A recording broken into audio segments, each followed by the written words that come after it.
खिलजी ने जब देखा कि अंदर कुछ ही नहीं मिला उसको, तो उसने 30,000 लोग कटवा दिए थे, चित्तौड़ पे कब्जा कर लिया था, नाम बदल के खिजर खान को दिया, इसलिए नाम बदल के खिजराबाद कर दिया। खिजर खान ने गंभीरी पर पुल बनवाया, एक मकबरा बनवाया, मकबरे के अंदर जो अभिलेख है उसमें अलाउद्दीन खिलजी की तारीफें की हुई।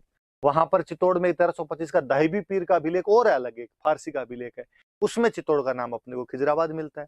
खिजर खान के बाद में ये मालदेव सोनगरा को दे दिया था। मालदेव सोनगरा की बड़ी बड़ी मुछें थी, इसलिए उसका नाम क्या मिल जाता है, मुछड़ा मालदेव मिल जाता है। ये तमाम बातें हमने पढ़ी, और इसके बाद थोड़ी सी आगे और चलते हैं अपने। तो ये सारी जानकारियां 1303 वाले। अब अपने को जानकारियां मिलती कहां से? तो एक तो अलाउद्दीन खिलजी का एक कोर्ट स्कॉलर है, उसका एक दरबारी इतिहासकार है, उसके कोर्ट में एक स्कॉलर रहता था, आप सबने नाम सुना होगा, अमीर खुसरो। अमीर खुसरो नाम करके स्कॉलर हुआ है, एक विद्वान व्यक्ति हुआ है, उसके दरबार के अंदर रहा करता था। चित्तौड़ वाले हमले में साथ में था, मतलब आंखों देखा वर्णन है, लाइव कमेंट्री की इस बंदे ने। और इस बंदे ने किताब लिखी, खजाइन उल फुतूह है। खूब सारी किताबें, आप जब मिडाइवल पढ़ोगे तो और कई सारी किताबों के बारे में पढ़ेंगे, पर इसकी किताब है खजाइन उल फुतूह है, या उसका एक नाम और है तारीख अलाई। देखो, तारीख का मतलब होता है हिस्ट्री, अलाई का मतलब होता है अलाउद्दीन, तो तारीख अलाई मतलब अलाउद्दीन का इतिहास लिखा हुआ, अलाउद्दीन की हिस्ट्री लिखी हुई। और इसके अंदर वो इस आक्रमण के वर्णन करता है। ये 30,000 लोग कटवा दिए, ये खुद अलाउद्दीन का एक इतिहासकार है, वो लिख रहा है। साहब 30,000 मारे थे वहां पे, मजा आ गया था हम इन सबको मार के वहां पे। ऐसी कई बातें अमीर खुसरो ने लिखी। तो कोई आपसे पूछ ले कि कौन सी बुक है उसी टाइम की, कौन सी बुक है जो इस आक्रमण के बारे में बताती है, तो खजाइन उल फुतूह है। नाम याद करना, ये फारसी नाम होते हैं, 2-3 बार जीभ से बोल के देखना, एक बार टंग पे चिपक जाएंगे, जीभ पे चिपक जाएंगे तो याद हो जाएंगे। 2-3 बार यूं खजाइन उल फुतूह है, खजाइन उल फुतूह है, खजाइन उल फुतूह है बोलोगे तो याद हो जाएगा। तारीख ए अलाई एक उसका नाम, ये मैंने बता ही दिया। तारीख मतलब होता है हिस्ट्री, और अलाई का मतलब अलाउद्दीन, तो अलाउद्दीन का इतिहास नाम से हो जाता है। फिर वो जो मैंने अभी कहानी सुनाई थी आपको कि पद्मिनी सिंहल द्वीप की राजकुमारी थी, ये कहानी किसने लिखी, क्या लिखी? तो ये कहानी लिखने वाला आदमी है मलिक मोहम्मद जायसी। एक कवि हुए हैं मलिक मोहम्मद जायसी। अपने यूपी में एक जगह पड़ती है जौनपुर, अवध, अवध वाला जो इलाका, अयोध्या के आसपास का इलाका है, वहां के कवि मलिक मोहम्मद जायसी। आगे बढ़ेंगे हम शेरशाह सूरी। शेरशाह सूरी के कंटेम्प्ररी एक ये पोइट हुए थे, और इन्होंने ये पद्मावत नामक एक बुक लिखी थी अवधी लैंग्वेज में, चूंकि अवध के थे तो अवधी लैंग्वेज में 1540 में ये बुक इन्होंने, पद्मावत नाम की इन्होंने एक बुक लिखी थी। किसने लिखी? तो मलिक मोहम्मद जायसी ने। कब लिखी? तो 1540 में। कौन सी भाषा में? तो अवधी। कौन सी बुक लिखी? तो पद्मावत। और इसमें ये सारी कहानियां इन्होंने लिखी। और ये कहानी, ये कविता, काव्य है, पोइट्री है अपने आप में। और ये पोइट्री इतनी ज्यादा पॉपुलर हुई कि बाद में जितने इतिहासकार है उन सब ने इसको थोड़ा बहुत फेर बदल करके लिखा। और वो भले ही आपके नैन्सी कह दो, वो भले ही आपके अबुल फजल कह दो, वो भले ही आपके कर्नल जेम्स टोड कह दो, जो भी बड़े बड़े से हुए उन सब ने कहीं ना कहीं इसका जिक्र किया, उन सब ने इसके बारे में थोड़ा बहुत बात कहीं ना कहीं लिखी है। एक सूर्यमल मिशन अपने जो इतिहासकार में वो डिनाई जरूर करते हैं इसको, निजाब फर्जीवाड़ा है क्या तुम्हारा। बाकी किसी ने नाम चेंज कर दिया, किसी ने कहानी चेंज कर दी, बाकी ऐसी बातें सबने जरूर लिखी। इतनी पॉपुलर चीज हुई थी। पर दिक्कत ये हुई कि यार किंवदंतियां, जनश्रुतियां, फोकलोर कहानियां चलती है समाज के अंदर, बनती बिगड़ती रहती है, हम सुनते हैं उनके बारे में, पर उनमें हिस्टोरिकल फैक्ट है या नहीं है, ये इतिहासकारों को देखना पड़ता है। इसके साथ दिक्कत ये हुई कि लोगों ने इस पोइट्री को हिस्ट्री मानना शुरू कर दिया, और लोगों ने इस कहानी को इतिहास के रूप में पढ़ाया जाना शुरू कर दिया, इसको सुनाया जाना शुरू कर दिया इतिहास के रूप में। और यहां पे जाके लफड़ा करते हैं। आप कविता को हिस्ट्री नहीं बना सकते। हम कहते हैं जहां ना पहुंचे रवि वहां पहुंचे कवि, कि कवि कल्पनाएं करता है, कवि इमेजिनेशन करता है, अपने घोड़े दौड़ाता है, और ऐसी ऐसी घटनाओं को जोड़ के लिख देता है जिनका वास्तव में कोई अस्तित्व, एग्जिस्टेंस नहीं रहा होगा। और इसी एग्जिस्टेंस के अंदर वो लिख गया कि वो सिंहल द्वीप की राजकुमारी थी। अपने को आज भी लगता है यार, श्रीलंका की राजकुमारी और मेवाड़ का राजा गया शादी करने के लिए, फिर तोता आया, तोते के पीछे चला गया। 1302 से 1303 एक साल का जिसका शासनकाल है, वो कहते हैं 7 साल तक वहां पे भटकता रहा था, फिर पद्मिनी को लेके आया था। जचती नहीं है कहानी। इवन यहां तक कि मलिक मोहम्मद जायसी ने लास्ट में खुद ने कहा है कि साहब ये इमेजिनेशन है मेरी, और मैंने इसके माध्यम से भगवान की बातें की है, मैंने वो जो रूहानी शक्तियां उनकी बातें की है, परंतु वहां तक कौन जाए। हम सब ने उसको हिस्ट्री मान के पढ़ना शुरू कर दिया, इसलिए अपने दिमाग में आज भी सिंहल द्वीप का हमने श्रीलंका बना दिया। भगवान जाने उसने सिंहल द्वीप क्या माना था क्या नहीं माना था। मुझे तो आज ही बड़ा अजीब सा लगता है कि यार पद्मिनी की सुंदरता का इतना वर्णन किया हुआ है, ये इतनी वो, और वो वैसे वर्णन वैसे गोरे रंग की थी, उसको जब पानी पीती थी यहाँ से पानी दिखता था। मुझे लगा कि यार हिस्टोरियन को थोड़ा सा जलवायु का तो ध्यान देना था। साउथ साउथ में भी सुदूर श्रीलंका, वहां के लोग कैसे होते हैं हमने देखे नहीं, सारे क्रिकेट प्लेयर देखे हुए, उनका रंग अपने को देखा हुआ है, और तुम कहते हो कि वहां की एक राजकुमारी इतनी सुंदर आ गई थी। तो ये तो मूर्ख बनाने वाली सी बात हो जाती, परंतु है अपने पब्लिक में तो वही है, डोमेन के पब्लिक डोमेन में तो वही बातें हैं, वो बातें हैं तो हम सुनते भी हैं, पढ़ते भी हैं, वैसी बातें भी करते हैं। परंतु अपने याद रखना, मलिक मोहम्मद जायसी हिंदी लिटरेचर का सब्जेक्ट हो सकता है, मलिक मोहम्मद जायसी हिस्ट्री का सब्जेक्ट नहीं हो सकता। पद्मावत जो है वो एक पोइट्री है, बहुत अच्छी अवधी भाषा की पोइट्री है, उसमें नो डाउट, कोई उसमें संदेह, उसमें शक शुबा करने की आवश्यकता नहीं। परंतु आप कहोगे इसको इतिहास के रूप में पढ़ा जाना चाहिए, तो थोड़ी सी बात अजीब सी लगती है। और फिर एक दिक्कत और भी, इन्होंने मलिक मोहम्मद जायसी वाली बात को इतना ज्यादा उठा के रख दिया कि अपने जो लोकल चीजें थी उनको भुला दिया गया। अपने जो लोकल जनमानस की अपनी जो कहानियां, राजस्थानी जो सोर्सेज है, राजस्थान लिटरेचर के जो सोर्सेज है, वो दूसरी बात कहते हैं। राजस्थान लिटरेचर वाले अपने कहते हैं कि साहब वो पुगल की राजकुमारी थी। बीकानेर के अंदर एक जगह पड़ती है पुगल, और पुगल की राजकुमारी थी। और बाकायदा अपने तो कहानियां हैं, ऐसे दोहे बने हुए हैं कि पुगल का पुनपाल भाटी नाम करके कोई बंदा था, उसकी बेटी थी, उसकी शादी की हुई थी। दोहा है अपने तो कि पुगल गडरी पद्मणी तू रानी सिर मोड़, जैसलमेर जलम लियो परणी गढ़ चित्तौड़। कि पुगल गढ़ की पद्मणी तू रानी सिरमोड़, कि तू सभी रानियों में सिरमौर है, सर्वोपरि है। जैसलमेर जलम लियो, उस समय पुगल जैसलमेर रियासत का भाग हुआ करता था। और कहते पुनपाल भाटी पहले जैसलमेर में थे, लेकिन बाद में उनको पुगल का ठिकाना मिल गया था, इसलिए पुगल आ गए थे। तो जैसलमेर जलम लियो कि पैदा तू जैसलमेर में हुई थी, परणीगढ़ चित्तौड़, और तेरी पर शादी तेरी कहां जाके करवाई है, ठीक चित्तौड़ के अंदर। आज भी गांव के अंदर जो सुंदर लड़की हो, या किसी ग्रामीण से किसी सुंदर लड़की के बारे में बताना हो, सुंदर महिला की विशेषता बतानी हो, तो पुगल की पद्मणियों से तुलना की जाती है। अरे वो कितनी सुंदर है, वो तो पुगल की पद्मणी की तरह सुंदर है। तो आज भी पुगल की पद्मिनियां फेमस है, पर भगवान जाने ये सिंहल द्वीप कहाँ से लाए। मुझे तो लगता है यार मलिक मोहम्मद जायसी ने बेचारे ने पुगल ही सुना होगा, लेकिन ठेठ बीकानेर बॉर्डर से यूपी तक जाता जाता पुगल उसके सिंगल बन गया था, और उसने सिंगल लिखा, और सिंगल को अपने वालों ने सिंहल कर दिया, और सिंहल वालों को यहाँ तक लाते लाते अपने वालों ने उसका श्रीलंका बना के रख दिया। तो ये ऐसे बातें जोड़ दी गई, बाकी सच्चाई वाली ज्यादा बातें है नहीं। ज्यादातर ने स्वीकार किया, किसने स्वीकार नहीं किया तो अपने ध्यान रख लेना कि सूर्यमल मिश्र ने स्वीकार नहीं किया। अपने बूंदी के हिस्टोरियन हुए और पढ़ेंगे इनके बारे में आगे अपने। और अब देखो एक और अपनी बुक्स है ना, कई बार है ना इनको मिश्रण लिख देती है, तो भाई ये मिश्रण नहीं है, ये मिश्रण है, सूर्यमल मिश्रण। तो ये सारी बातें आप याद रख लेना कि क्या क्या चीजें हैं, क्या क्या नहीं है। और बढ़ेंगे हम आगे, जैसे जैसे बातें आएगी कई, तो इनके बारे में और चलती रहेगी चर्चाएं, पर अभी रतन सिंह के बारे में इतनी सब बातें आप याद रखना। चलो अब आगे बढ़ते हैं, आगे क्या है। ये तो रतन सिंह की बातें सारी। ये पद्मिनी का आप फोटो देखना चाहो तो देख लो, ये जौहर का सीन बताया हुआ है कि जौहर के अंदर पद्मिनी बैठे हैं अग्नि की ज्वालाओं के अंदर, और 25 अगस्त 1303 का ये जौहर था। चित्तौड़ का पहला जौहर है ये, चित्तौड़ का पहला साका है ये। मैंने बता दिया आपको जौहर वगैरह क्या होता है, वो सब चीजें आप देख ही लेना। अब अगला अगला राजा जाओ, देखो हमीर, हमीर के बारे में बताया हुआ, मैं बताता हूँ। देखो क्या है, क्या पढ़ना है हमें, हमीर के बारे में पढ़ना है क्या, वो भी देखो, देखते हैं अपने क्या क्या चीजें दे रखी है कि अपने को है क्या क्या पढ़ना। एक तो उसके विक्ट्री कैंपेन पढ़ने, और क्या पढ़ना है, और अपने को उसके टाइटल्स पढ़ने, दो ही चीजें दे रखी है अपने को इसमें। तो ये ना, ये एक दिमाग में हमेशा रहना चाहिए, कोई भी टॉपिक पढ़ो, कोई भी राजा पढ़ो, कि वास्तव में इसमें पढ़ना है क्या चीज, क्या क्या काम की है। तो दो चीजें काम की है कि भाई एक तो उसके विक्ट्री कैंपेन देखने, एक उसके टाइटल्स देखने। अब अपने देख लेंगे, विक्ट्री कैंपेन देख लेंगे, टाइटल्स देख लेंगे इसके कौन कौन से। तो अपने देखते हैं, देखो हमीर के बारे में, कौन था हमीर, क्या था, सुन वापस सुनना। अब मैं थोड़ा वापस पीछे जाके बताता हूं आपको, देखो गौर करना मेरी इस बात पे। गुहिल, गुहिल की पीढ़ी के अंदर हुए बप्पा या बापा, इसी पीढ़ी में चलते चलते एक राजा आया रण सिंह। या उसका एक नाम और मिलता है कर्ण सिंह। ध्यान देना इस बात पे, रण सिंह या कर्ण सिंह। इसके दो बेटे हुए, एक का नाम था गुस्सैम सिंह, एक का नाम था राहप।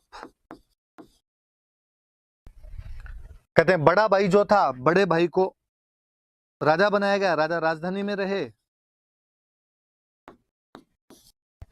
तो उसे चित्तौड़ दे दिया गया। छोटे भाइयों को गांव दिया करते थे, उन गांव को बोलते थे ठिकाना, और इसको एक ठिकाना दिया गया, और वो ठिकाना था सिसोदा।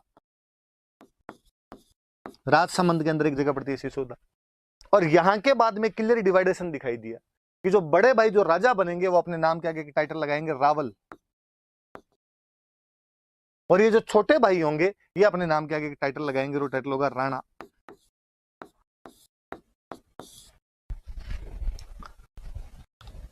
तो इस श्याम सिंह के बाद में जितने राजा उनके नाम के आगे रावल रावल लगा हुआ मिलेगा अपने को। और इधर जो सिसोदा वाले थे वो अपने नाम के क्या लगाने लगे थे, राणा लगाने लग गए थे। इस श्याम सिंह से पहले वाले राजा या रण सिंह से पहले वाले जो भी राजा है उनके नाम के आगे रावल नहीं लगता था, कहते हैं उनकी उपाधियां राजा थी। फिर अपने कहते हैं हमने तो बप्पा रावल आलू रावले से नाम पढ़े। तो इतिहासकार कहते हैं फिर कि हुआ क्या कि जब हिस्ट्री इन मेवाड़ के राजाओं ने लिखवानी शुरू की, कुंभा के टाइम में जब ये हिस्ट्री के बारे में थोड़ा लिखवाया जाने लगा ढंग से, कीर्ति स्तंभ प्रशस्ति, कुंभलगढ़ प्रशस्ति इनके अंदर लिखवाई जाने लगी, तो इनके टाइम में इनको पता था कि हमारे जो पूर्वज थे इनकी उपाधि रावल थी। रण सिंह वाली ये उपाधि चली आ रही थी तो रावल वाली, इससे पहले वालों की उपाधि इनको भी ज्यादा किसी को पता नहीं थी। तो कहा भाई राजा को क्या कहते हैं, राजा को रावल कहते हैं, राजा कौन हुआ, बप्पा। तो बाद वालों ने उसके नाम के बप्पा रावल वैसे जोड़ दिया, पर कहते हैं इससे पहले वालों की, इनकी बप्पा की, गोइल की, इनकी उपाधि रावल नहीं हुआ करती थी, इनकी उपाधि राजा ही थी। रावल की उपाधि हमें इस यहां से क्लियर डिवाइडेशन दिखाई देता है रण सिंह करण सिंह के बाद, और वहां से दिखाई देता है। अब श्याम सिंह बन गया, इधर रावल बन गया। अब इस श्याम सिंह वाली पीढ़ी में रावल बनते आ रहे हैं लगातार, और यूं करते करते जैसे समर सिंह बने, और समर सिंह के बाद में बन गया रतन सिंह। रतन सिंह रावल बन गया यहाँ पे। और जो रतन सिंह था वो 1303 में अलाउद्दीन खिलजी के खिलाफ लड़ता हुआ मारा गया। तो रावल शाखा का अंतिम कोई राजा हुआ था रावल ब्रांच का, तो रतन सिंह था। अब कोई पूछ ले कि मेवाड़ की रावल ब्रांच का अंतिम राजा कौन था, तो अंतिम राजा कौन था उसका, रतन सिंह उसका अंतिम राजा हुआ था। रतन सिंह यहाँ पे मर गया था, और कहते हैं रतन सिंह का एक छोटा भाई हुआ करता था कुंभकर्ण। कुंभकर्ण यहाँ से बाद में नेपाल की तरफ चला गया था, और नेपाल में बाद में इसके जो वंशज हुए थे, पृथ्वी नारायण शाह नाम करके वंशज हुआ था, उसने नेपाल में एक डायनेस्टी की स्थापना कर ली थी।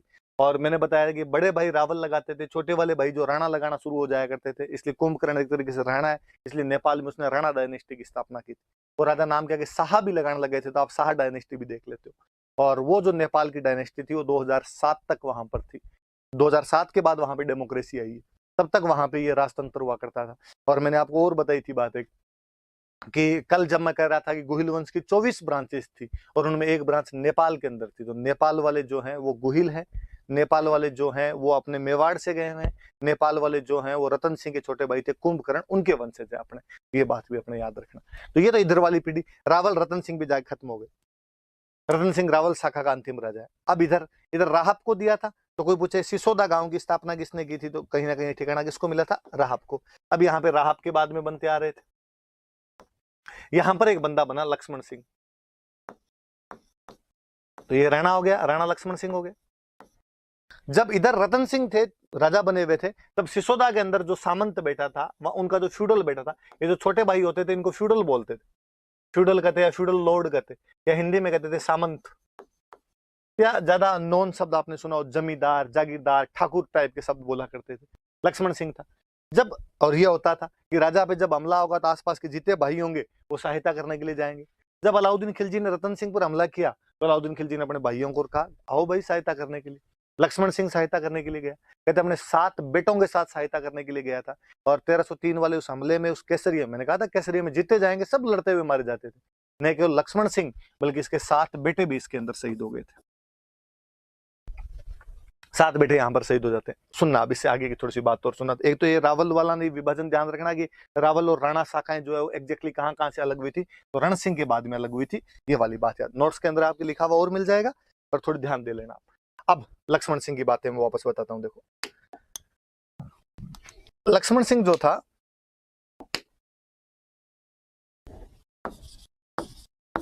7 बेटों के साथ युद्ध लड़ता हुआ शहीद हो गया था। लक्ष्मण सिंह का एक बेटा था, 7 जो शहीद हुए थे उनमें एक बेटा था अरि सिंह, और जो इसका बेटा एक बच्चा था जो बाद में सिसोदा को संभालता है, उसका नाम था अजय सिंह। अजय सिंह नाम था। अरि सिंह तो उसके अंदर एक्सपायर हो गया था, अजय सिंह बच गया था। सिसोदा का बाद में जो सामंत बनता है, फ्यूडल बनता है, वो अजय सिंह बन जाता है। इनके मरने के बाद में अजय सिंह को एक बात पता चली, अरि सिंह की एक बात है बड़ी जोरदार सी, कि अरि सिंह जब राजकुमार हुआ करता था, अरि सिंह लक्ष्मण सिंह का बड़ा ही बड़ा बेटा था। जब ये राजकुमार हुआ करता था यहाँ का, मतलब सिसोदा के सामंत का बेटा, एक तरीके से कुंवर ही है, ये जब कुंवर हुआ करता था वहां का, एक दिन शिकार खेलने के लिए अपने साथियों के साथ में कहीं गया हुआ था, और जब उस घोड़े पे जा रहे थे तो एक कोई सुंदर सी लड़की और अपने खेत के अंदर जा रही थी, भैंसे वैंसे ली हुई उसके पास, भैंस की रस्सी उसने पकड़ रखी अपने पास में, और कोई अरि सिंह का एक साथी था और उसने उस लड़की को कुछ बोल दिया, पीछे छेड़ दिया, मतलब टोंट मारा उस पर कुछ भी। तो लड़की को बड़ा गुस्सा आया, और उसने जैसे ही बोला, लड़की ने के हाथ में वो रस्सी थी, उसने वो रस्सी फेंक के मारी, रस्सी फेंक के मारी तो घोड़े के पैरों में लगी, घोड़ा और घुड़सवार दोनों गिरे नीचे आके। हरि सिंह को बड़ा शानदार लगा, हरि सिंह को लगा यार ये लड़की बहादुर लड़की, मैं यदि इससे शादी करूं, इसके जो बेटा वो और कितना बहादुर, और कहते हैं हरि सिंह ने उससे वहां पे शादी कर ली। वहीं पे हाथों हाथ उनके घर पे गया, उसे पता चला किसकी क्या लड़की है, पता चला गाँव के कोई सामान्य से ही राजपूत है, उनकी लड़की है ये, तो उनसे शादी कर लेता है। पर उसे लगा यार मैंने तो अचानक यहाँ पे शादी कर ली, ये कोई बड़ी राजकुमारी भी नहीं है, पापा के पास गए तो पापा पता नहीं क्या कहेंगे, तो उसने उसको अलग ही रख दिया, और किसी को बताया भी नहीं कि ये मेरी वाइफ है और यहाँ पे रहती है। और उसके बेटा और हो गया एक, और जो बेटा हुआ था उसका नाम था हमीर। एक कौन सी मूवी है जिसके अंदर वो सारे भाई शादी नहीं करते हैं, प्रेस रावल अलग से एक वाइफ रख लेता है, अक्षय खन्ना का ही है ना, हलचल, हलचल मूवी होनी चाहिए शायद, तो वैसा सा कुछ हरि सिंह के साथ में। तो हरि सिंह वहां पे अलग से एक वो वाइफ उसकी और उसका बेटा हमीर यहाँ पे। अब पता चला कि साहब हरि सिंह युद्ध में लड़ता मारा गया, तो बेचारी वो अपने पीहर चली गई वापस अपने बेटे को लेके। अजय सिंह जब इधर सामंत बना, अजय सिंह को ये बात पता चली, यार मेरे भैया की एक ऐसे शादी और की हुई थी, मेरे तो भतीजा और है। तो वो जाता है और वो जाके अपने जो भाभी होते हैं उनको कहता है, भाई नहीं आपका हिस्सा है राज्य में, आप वहां जाके रहो, अपने पीहर मत रहो, ये हमारी बेइज्जती, और इस बच्चे को वहां पे रखो, आप वहां पे पालन पोषण करो। और वो इनको भाभी और भतीजे को लाके वहां पे सिसोदा के अंदर तो वो दोनों रहने लग जाते हैं यहाँ पे। हमीर वहीं पर पालन पोषण उसके चाचा द्वारा पालन पोषण किया जाता है। कहते हैं जो चाचा थे अजय सिंह, इनका एक बेटा था सज्जन सिंह।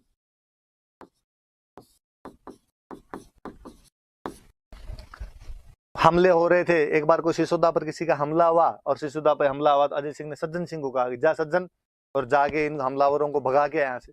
सज्जन सिंह गया, सज्जन सिंह से हमलावर नहीं भागे, वापस आ गया। हमीर छोटा था, हालांकि अजय सिंह का भतीजा था। अजय सिंह का हमीर तू जा यार इस बार। हमीर यार छोटा था, उसके बाद बावजूद बहादुर था, और हमीर जाके उनको भगा के आ गया। तो अजय सिंह ने कहा यार लड़का तो ये है, और उसने कहा वैसे ही मेरे सबसे बड़े भाई का बेटा है, इसलिए सिसोदा का सामंत जो अगला बनना चाहिए। मैं क्यों बना, क्योंकि भैया और पापा सब एक्सपायर हो गए, पर यदि भैया होते तो इनका ही कब्जा होता, तो मैं अगला सामंत है वो हमीर को ही बनाऊंगा। इसलिए अजय सिंह ने अपने भतीजा हमीर को यहाँ का सामंत बना दिया था। सज्जन सिंह नाराज हुआ, उसने कहा यार पापा किस बात के, तुम अपने भतीजे को दे रहे हो, चाचा के बेटे को दे रहे हो, मुझे तो दे ही नहीं रहे।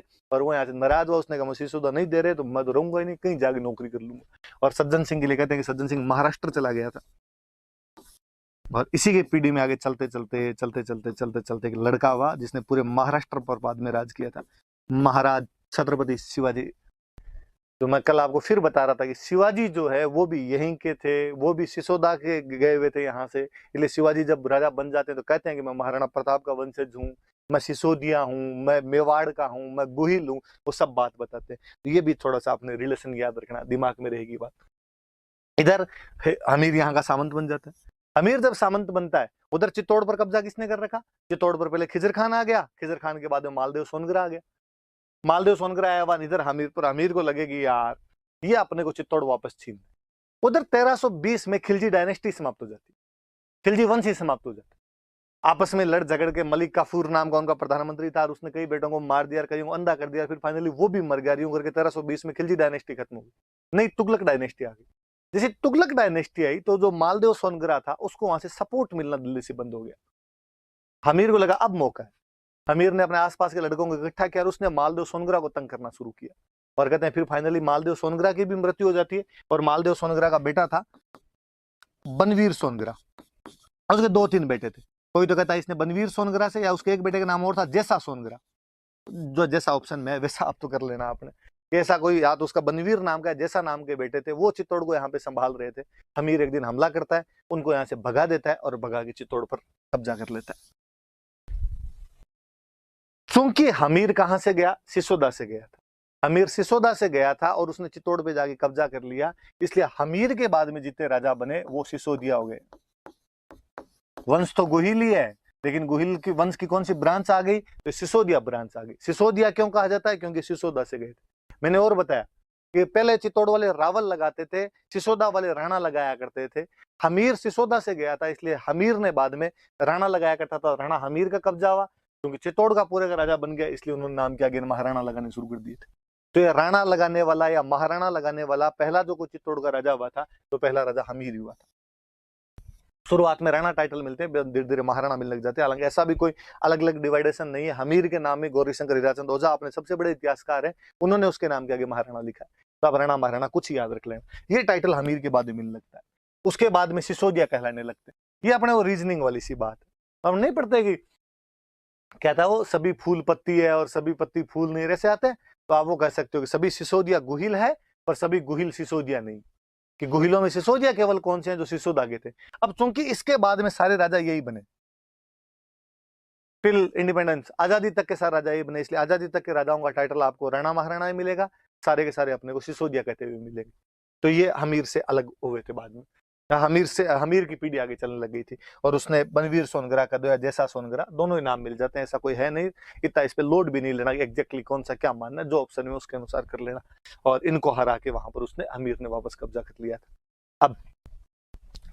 अब मैंने बताया कि उधर तुगलक डायनेस्टी आ गई थी। जब उधर तुगलक डायनेस्टी आ गई, तो तुगलक डायनेस्टी में एक राजा हुआ था मोहम्मद बिन तुगलक। कहते हैं कि ये जैसा मोहम्मद बिन तुगलक के पास चला गया, और इसने जाके मोहम्मद बिन तुगलक को कहा कि यार ये था तो हमारा चित्तौड़ और हमीर ने कब्जा कर लिया, तू सहायता कर। मोहम्मद बिन तुगलक ने अपनी सेना भेज दी। हमीर बड़ा बलशाली आदमी था, हमीर गया, सामने जाके सेना से लड़ाई करता है और मोहम्मद बिन तुगलक की सेना को हरा देता है। कहते अपने बांसवाड़ा के अंदर एक जगह पड़ती है सिंगोली,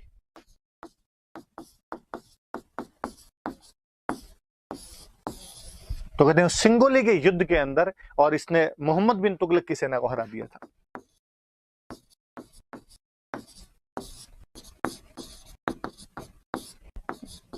और आप देखोगे भी ये समकालीन भी, 1325 में मोहम्मद बिन तुगलक राजा बनता है, 1326 के अंदर इधर हमीर राजा बना हुआ आपका। तो ये भी याद रखना कि सिंगोली के युद्ध में उसने किसको हरा दिया था, तो मोहम्मद बिन तुगलक को उसने सिंगोली के युद्ध के अंदर हरा दिया था। अब मैं लो वापस उस पर जाके आपको बातें बताता हूँ। दो बातें याद रखना, एक तो हमीर ने चित्तौड़ पे कब्जा किया, हमीर सिसोदा का है इसलिए सिसोदिया हो गए, राणा टाइटल लगना शुरू हो गया। अब देखो वापस देखते हैं अपने, सॉरी, आपने कहा कि अपने को एक तो पढ़ने विजय अभियान। तो विजय अभियान कौन कौन से हो गए? अब मैं विजय अभियान कहूं तो एक तो मैं कह दूंगी इसने चित्तौड़ पे कब्जा किया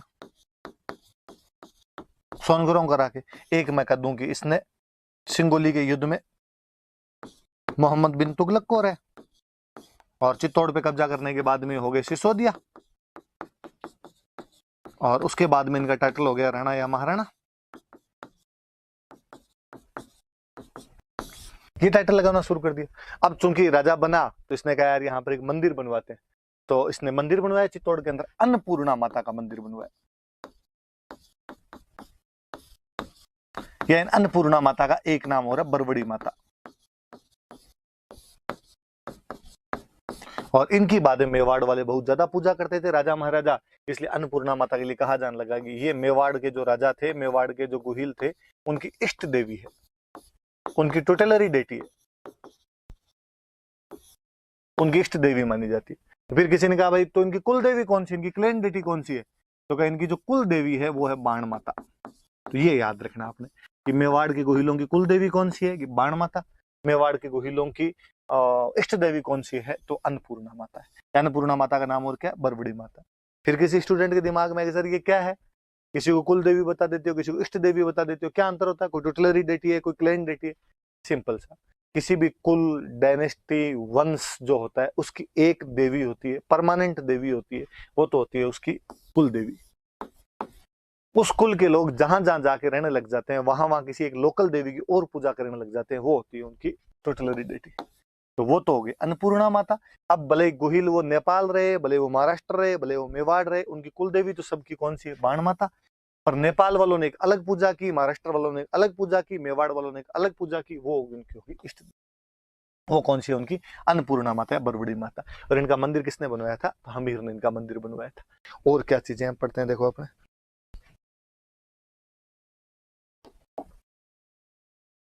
उपाधियां देखो। अब जब इतना बड़ा राजा होगा तो उसकी उपाधियां भी होगी कुछ ना कुछ। तो क्या उपाधियां, देखो मैं उपाधियां बताता हूँ। टाइटल्स, हमीर ने क्या टाइटल ग्रहण? मेवाड़ एक बार रावलों के हाथ से निकल गया था, गुहिलों के हाथ से निकल गया था। गुहिलों में वापस कोई आदमी आया जिसने मेवाड़ पर कब्जा किया, वो कौन है? हमीर।